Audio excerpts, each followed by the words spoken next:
प्रत्येक मंगलवार को होने वाली आम जनता की सुनवाई, जो कि जन सुनवाई के रूप में आयोजित की जाती है। नवागत कलेक्टर शिवम वर्मा की पहली जन सुनवाई में जमीन हड़पने और जमीन अधिग्रहण से जुड़ी कई शिकायतें आईं, जिनमें निजी जमीन पर अवैध निर्माण, जमीन अधिग्रहण में अनियमितताएं और दबंगों द्वारा जमीन पर कब्जा करने जैसी समस्याएं शामिल है। ग्राम पंचायत बामोर के सरपंच और सचिव पर निजी जमीन पर सामुदायिक कूप निर्माण करने का आरोप लगाया गया है, जिससे शासकीय धनराशि का दुरुपयोग हुआ है। इंदौर में 800 करोड़ रुपए की जमीन हड़पने का प्रयास का मामला सामने आया है, जिसमें ड्राइव इन सिनेमा के लिए योजना से छुड़वाई गई जमीन। देखिए, हमारी जो जनसुनवाई होती है वो माननीय मुख्यमंत्री जी के स्पष्ट निर्देश है कि सभी जनसुनवाई में आए हुए जितने भी हमारे आवेदक हैं उनकी समस्याओं का समाधान हो, उनको पावती दी जाए और उनको उचित तरीके से हम उनका आवेदन सुने और उस पर कार्रवाई करें। तो आज उसी क्रम में यहाँ पर भी जनसुनवाई हुई है।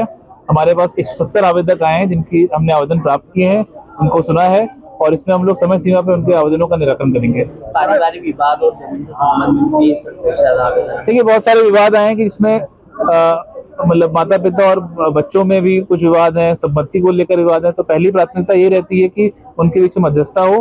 अगर मध्यस्थता से समाधान निकलता है तो सबसे उत्तम है वो, और नहीं तो फिर हम लोग जो आगे वैधिक कार्रवाई होती है जो विधि अनुसार वो कार्रवाई करेंगे। बुजुर्ग महिला भी आई थी सर, उसकी भी मदद की, किस प्रकार की समस्या थी? देखिए, सभी जो बुजुर्ग महिलाएं, जो कि हमारा ये मानना है कि जो भी आवेदक यहाँ पर आ रहे हैं उनकी समस्याओं का प्रायोरिटी पे उनका समाधान होना चाहिए। तो आज जितनी माता जी आई हैं सभी लोग कम समाधान करेंगे। जी, उनकी बेटी का एक स्वास्थ्य संबंधी विषय था, तो वो बुजुर्ग महिला बैठ के इंतजार कर रहे थे, तो उनका भी हम लोग ने समस्या का समाधान किया। उनकी बिटिया का जो स्वास्थ्य संबंधी, उसके लिए टीम काम कर रही है। और ऐसे सभी जो आवेदक हैं हमारे, जो भी यहाँ पर आए हैं, जिनके हम उनके सभी पे नियमानुसार कार्रवाई करा रहे हैं। बड़ी संख्या में किसान लोग भी आए थे सर, उनसे भी आपने मुलाकात? देखिए, किसान जो हमारे कृषक भाई आए थे उनके भी कुछ उनका था कि हमारे जो अधिग्रहण की जो कार्रवाई हो रही है उसको लेके उनकी कुछ आपत्तियां थी, जिसको हम लोगों ने सुना है। हमारी टीम उन पर काम भी कर रही है। हम लोग पूरी तरह से विधि अनुसार कार्य कर रहे हैं और जो भी इसमें शासन के आदेश हैं विधि अनुसार हम लोग कार्रवाई करेंगे।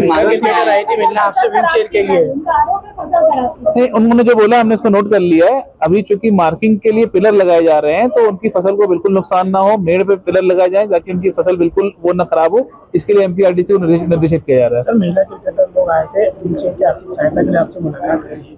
जी, हमने उनका आवेदन ले लिया है। हम लोग देखते हैं कोई स्पोर्ट्स विभाग में कोई योजना होती है और उनकी हम हर संभव मदद करेंगे उनकी, ताकि वो अपने खेल में अच्छा कर सकें। पर दूसरा जो है ना, मेरा राशन कार्ड बंद हो गया है, 8 महीने से भटक रही हूँ।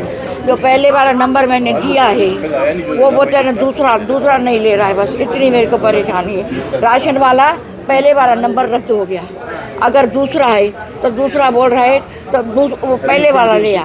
वो पहले वाला जो फ़ोन है 300 रुपया खा रहा है, इसमें जिद कर रहा है वो राशन वाला और उधर विद्रोह नगर में मेरा राशन कार्ड है। 8 महीने से परेशान हो गई हूँ, बस इतनी सी है और कुछ भी नहीं है।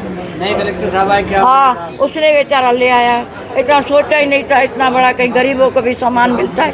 ये तो भोलेनाथ की मेहरबानी है। बैठ गई, थक गई थी मैं, मेरे को पता नहीं कलेक्टर साहब है, उसने मेरे को खुद उठाया, परेशान गिरने वाली थी। बस बेटा, भगवान भी दुनिया में है, इतना सोचे नहीं कि गरीबों को भी कोई सामान मिलता है। ये हमारा भी भगवान है, तुम लोग को भी भगवान हो। जो मेरा रिकॉर्ड कर लो बेटा, सबको मान मिला मेरे को, बस मेरे को और कुछ भी। मैं पहली चक्कर आई, मेरा नाम तुलसी देवी। समस्या थी आपकी हल हो गया, उससे निकाल हो गया? हाँ, हो जाएगी बोल रहे थे भैया, मेरा बेटा है।